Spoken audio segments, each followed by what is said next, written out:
त आज हमनी सबन सुनब छठ पूजा के कथा। त तैयार हो जाई छठ पूजा के कथा सुने खातिर। हमनी सबन के भारत के भूमि पर्व त्योहार से भरल पूरल बा।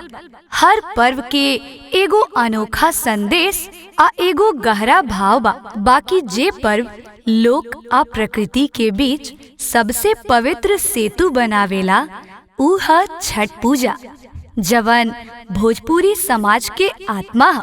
छठ पूजा के माने सिर्फ पूजा ना, ई एगो आस्था, पवित्रता आ मातृत्व के तपस्या है। एह पर्व में लोग सूर्य देव आ छठी मैया यानी कि षष्ठी देवी के आराधना करेला। ई पूजा 4 दिन चलेला आ हर दिन के खास नियम, परंपरा आ कथा जुड़ल बा। छठ पर्व में ना तो कोई दिखावा होला, ना कोई ऊंच नीच। सब एक संग नदी किनारे खड़ा होके जल में सूर्य के अर्घ देवेला। ए पर्व में लोग अपन तन, मन आ घर तीनों के शुद्ध बनावेला। छठ शब्द संस्कृत के षष्ठी से बनल बा, जेकर माने होला छठवा दिन। कार्तिक महीना के शुक्ल पक्ष के छठवा दिन ई पर्व के खास दिन मानल जाला। लोक मान्यता अनुसार ई पर्व के शुरुआत त्रेता युग में भइल रहे, जब भगवान श्री राम रावण वध करके अयोध्या लौटलन। माता सीता राज्याभिषेक के छठे दिन सूर्य देव के आराधना कैली, जवन आज तक छठ पूजा के रूप में चलत आवत बा। आगे सुनी।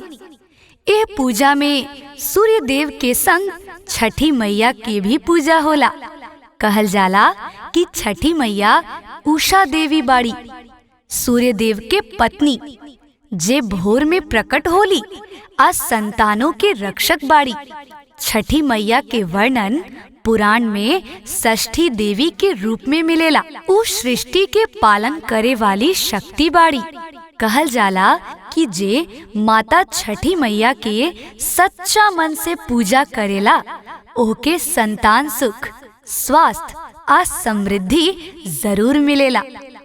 लोकगीत में लोग गावेला, छठी मैया तोहर महिमा अपरंपार बा, सुख समृद्धि देबू, संकट के पार बा। छठ पूजा सिर्फ धार्मिक ना, एकदम वैज्ञानिक पर्व भी बा। इहमें मनुष्य प्रकृति के 3 तत्व जौन की बा सूर्य, जल आ वायु, ये 3 तत्व के संग जुड़ेला। जब आदमी जल में खड़ा होके सूर्य के अर्घ देला, तब ओकर शरीर पर सूर्य किरण सीधा असर करेला, जे शरीर के रोग नाशक शक्ति बढ़ावेला। सूर्योदय आ सूर्यास्त के समय के किरण सबसे सौम्य होला। एहसे ई बेला में स्नान आ ध्यान करे से शरीर आ मन दोनों संतुलित रहेला। उपवास के कारण शरीर शुद्ध होला आ आत्मा बिल्कुल शांत हो जाला। छठ पूजा कुल 4 दिन चलेला। हर दिन के अपन अपन अलग अलग विधि आ नियम और एक कथा बा। पहला दिन होला नहाय खाए, यानी छठ पूजा के शुरुआत नहाय खाए से होला।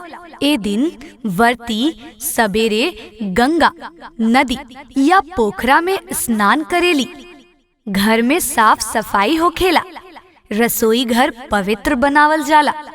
व्रती लोग ओह दिन लौकी भात आ चना के दाल खाएला, जवन शुद्धिकरण भोजन कहल जाला। ई दिन से व्रती लोग प्याज, लहसुन, मांस, शराब आ झूठ से दूरी बना लेला। सूर्य के प्रकाश में मन के अंधकार मिटावेला। यही से ई दिन शुद्धता के प्रतीक है। दूसरा दिन होला खरना। खरना छठ पूजा के सबसे भावनात्मक दिन होला। व्रती पूरा दिन निर्जला उपवास रखेली। सांझ में सूर्यास्त के बाद जब सूर्य ढल जाला, तब व्रती नदी किनारे या घर में पवित्र स्थान पर पूजा करेली। आ ओकरा बाद खरना प्रसाद बनावल जाला। गुड़ के खीर, रोटी, केला, दूध आ गन्ना।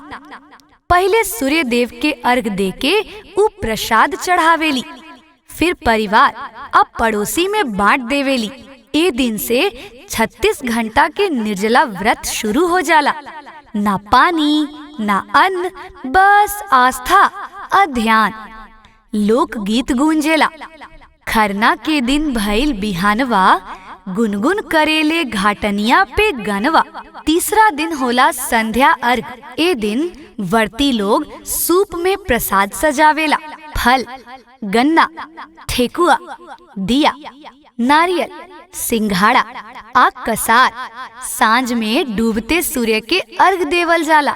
ए बेरा घाट पर भीड़ उमड़ पड़ेला। औरत लोग पीली या लाल साड़ी पहने ले, माथ पर सिंदूर के लकीर खींच ले। चारों ओर लोक गीत गूंजेला। दिया के रोशनी से घाट चमक उठेला आ गीत भी गूंजेला। केलवा के पात पर उगेलन सूरज देव, अर्घ देबे जाए छठी मैया। डूबते सूर्य के अर्घ दे के आ लोग कामना करेले, हे छठी मैया, हमरा परिवार में सुख आ शांति हमेशा बनल रहे। चौथा दिन भोर के अर्घ दियल जाला, यानी उदयाचल सूर्य के। ई दिन सवेरे बहुत जल्दी उठल जाला। व्रती परिवार सहित घाट पर चल जाली।